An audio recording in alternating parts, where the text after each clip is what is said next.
Hi, and welcome to this week's episode of the CostofCarry podcast. My name is James Chi. Let's get started. Should you turn your first home into an investment property? The majority of Australian homeowners can be classified into a few different categories.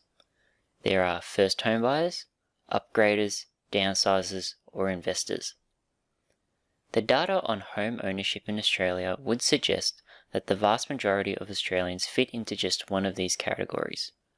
Less than 10% of the population owns an investment property, which means that for the most part, Australians work their way up the real estate ladder by following the tried and true process of upgrading until retirement. However, there is a section of the population who doesn't continually upgrade their properties by selling their previous homes. These people effectively turn their principal place of residence into an investment property.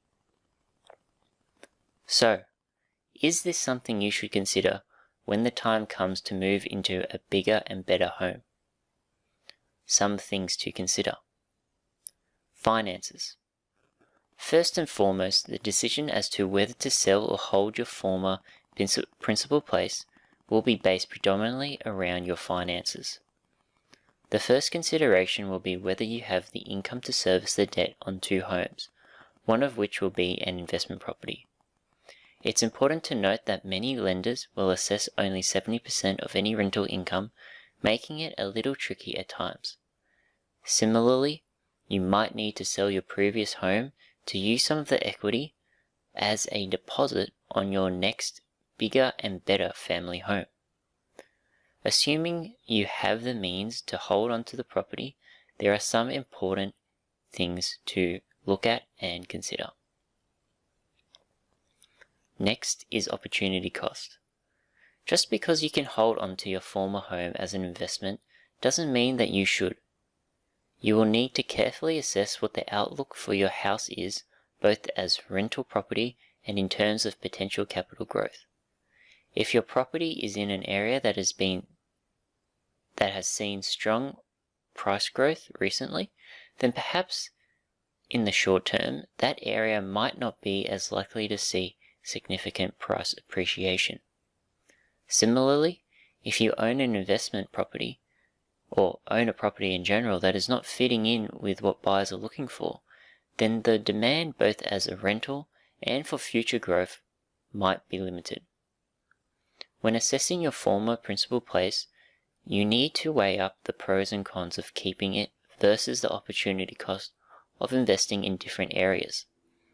Other suburbs or even states might be at different phases of their growth cycles, and also might be offering higher rental yields, which would make it easier to service any debt.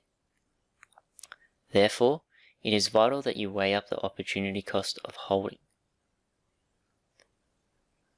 Lastly, the benefits of holding.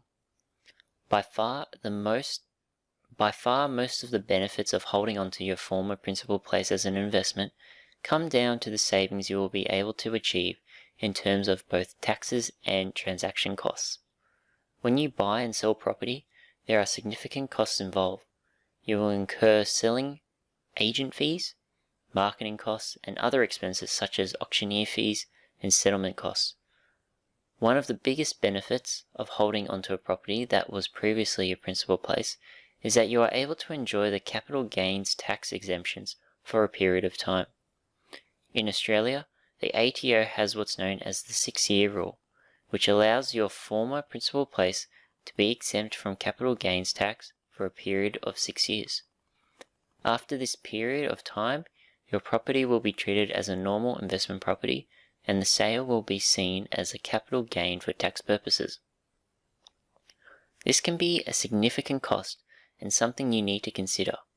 Of course, if you don't sell the property, then you won't need to pay any tax. So whether you want to sell, hold, or build a large investment portfolio, it all comes down to your own personal goals. There is no right answer, but the first step should always be speaking to a mortgage broker to understand your borrowing capacity and identifying what you are looking to achieve. And that concludes this episode of the CostofCarry podcast. Thank you all for tuning in, and I'll see you in the next episode.